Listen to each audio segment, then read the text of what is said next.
Joining us now, once again, is Russ Dallen. He is managing partner at Caracas Capital Markets, a man who's probably followed this story as closer than anybody in the world.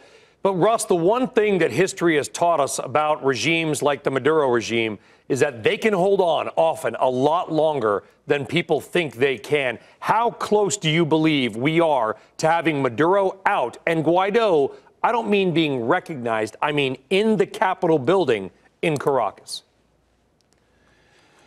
Well, it depends on the army, and that's who actually President Trump was addressing yesterday.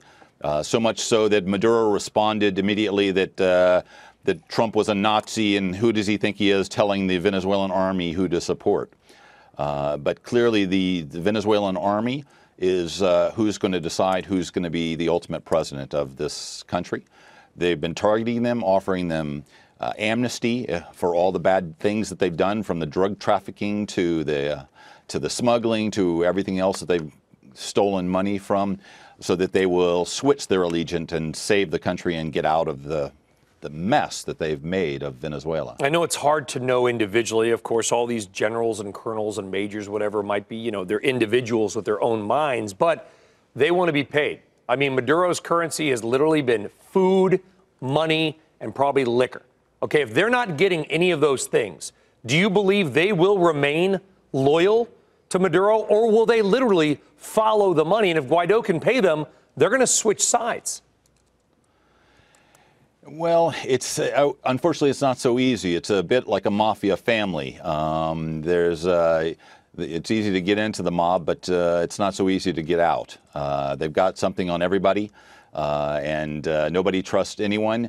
But they know if they separate, that they're liable if they don't hang together, if you will, they'll hang separately from lamppost. So there's a bit of, we haven't seen many major shifts or cleavages away from the regime.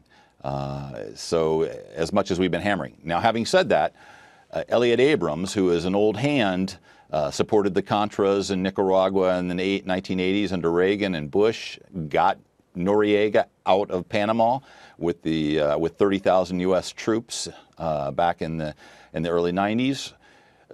He's in charge of Venezuela policy. He was appointed special envoy to Venezuela. Mm-hmm. So the dark arts may come into play here, and Maduro's clearly worried about that. You know, on this show, we've been following 7 crude oil tankers that are loaded up with Venezuelan crude that have been kind of floating around or at anchor. 2 of them in the last couple of days have successfully unloaded their crude oil in the United States. There are still 5 that are at anchor in the Gulf of Mexico or off the coast of Venezuela, ostensibly perhaps with no home. I don't know where the money has gone for those 2 crude oil tankers, still digging in to try to figure that out. But do you believe the sanctions and the embargo against oil and that oil revenue will ultimately be the deciding factor here, Russ? It is definitely hurting the regime. From the 587,000 barrels a day that were coming in the week before last, it fell down to 130,000 last week. It'll be up because you're right. We've been tracking the tankers as well. There were a few tankers that came in before the week was over but hadn't unloaded yet because there were problems about who is going to get paid, because the U.S. sanctions prohibit that money from going to Venezuela. It has to go into a bank account, a locked bank account in the United States, controlled by the Secretary of the Treasury, Mnuchin, to give to the opposition, to Guaido's government in the country.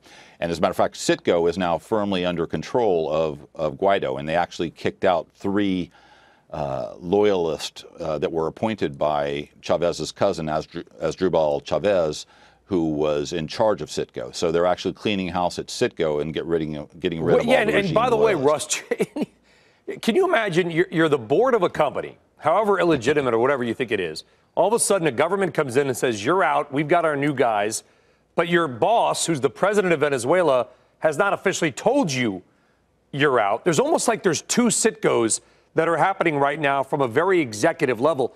Where do you think Asdrubal Chavez is right now? Where's the old board of Citgo? In the Bahamas at a satellite office? That's where he was operating from, because he couldn't come into the United States for the last year because he had no work permit and the U.S. wasn't about to give him one. And in the United States, the U.S. law rules. The U.S. has recognized that Guaido is the new president of interim president of Venezuela. So any appointments that he makes are law and legal in the United States. So Citgo legally is in control, is being controlled by the opposition, and that board that was appointed by the opposition National Assembly is indeed the board running Citgo. So if you want to support the resistance, if you will, in the United States, it's easy. Next time you fill up with gas, go to Citgo. You know, good news also for the Citgo operators out there that had nothing to do with this, the thousands of men and women across the country that got caught in the vice of this news here, and to hear that, probably comfort to their ears as well. Russ Dallen, Caracas Capital. Russ, always a pleasure. Thank you.